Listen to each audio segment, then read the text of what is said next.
I'm Zach Renshaw. I'm a junior at Loudon Valley High School. All right, Zach. So on the mixing bowl earlier, you were describing to me some of the ways you learn best. What are those ways? Personally, I feel that I do better when I'm not being micromanaged all the time, and I don't feel that I need a teacher to lecture for an entire hour and a half of a class. So what are your two different sets of classes that have very distinct differences in them and in how you want to learn? So for example, math.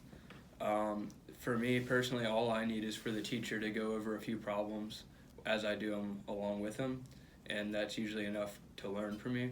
Whereas in a class such as history, I can go and watch the teacher's PowerPoint for 30 minutes and then work on other work, whereas I don't need the teacher to stand up there and lecture the PowerPoint to me.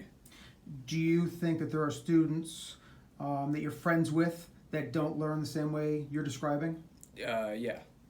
And how would we make that work for them, even if it's in the same block of time? I think we would have to talk to students more individually within the class and figure out what they need and try to figure out a plan within the teacher and other students that works for them. This year, would you say your learning has been dramatically different than years past? A little bit. How? Different how? I think teachers have grasped the idea of individual learning a little bit more, giving students more freedom. Would define individual learning. Some of my teachers will let us go out in the hall and work on our own rather than sit in class and work with everyone else. How do you think, if you had to make an assumption, how do you think your teachers make decisions on who can or can't work out in the hall?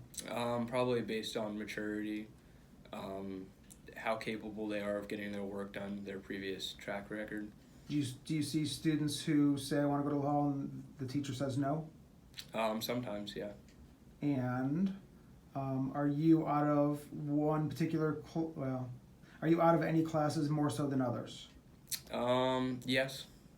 And how has that impacted your grades? It really hasn't had an impact. I've been able to maintain my grades. All right, so what you and your dad described is a sense of maturity that you have and ambition that you have. What Jason do Young you see and Chris Callaghan, can you please make sure? What do you see as a problem with kids in the school who aren't as responsible as you? A lot of kids who aren't going to be as responsible may go around the hallways, be very disruptive. They could leave or just be doing things that aren't getting work done. And do you see, when you're out in the hallway, are you seeing a large number of those kids walking the halls? I don't know about a large number, but a good amount. So what I'm hearing you say is we've got some work to do as adults in maybe making some better decisions with who has some flexibility and who doesn't. Yeah. Okay, and I agree with that.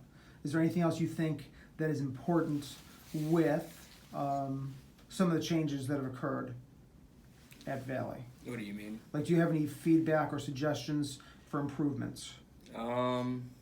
Not that I can think of off the top of my head. Okay. Okay. Maybe it was your friend who had some ideas to make improvements. Moving into next year, your senior year. Yeah. What would you like to see from your teachers as a senior? I'd like to see more teachers pick up the idea of personalized learning.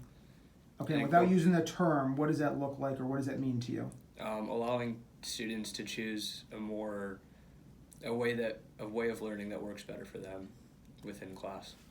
And for you, what I understood was you described it as a little bit of a mixture of teachers giving some direction and then kind of letting you go and do your thing. Yeah.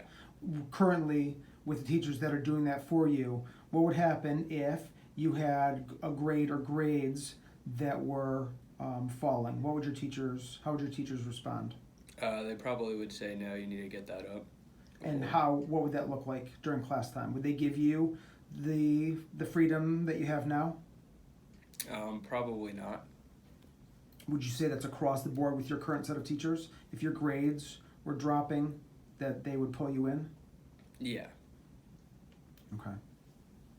And just to wrap this up, what's your level of comfort with going to a teacher and asking for either more freedom or asking for less freedom? Like, how strong are you as a self-advocate? I think I'm pretty good at advocating for myself. I'm comfortable talking to my teachers about that. Okay, all right. Before I wrap this up, anything you want to add? No. Okay, thank you.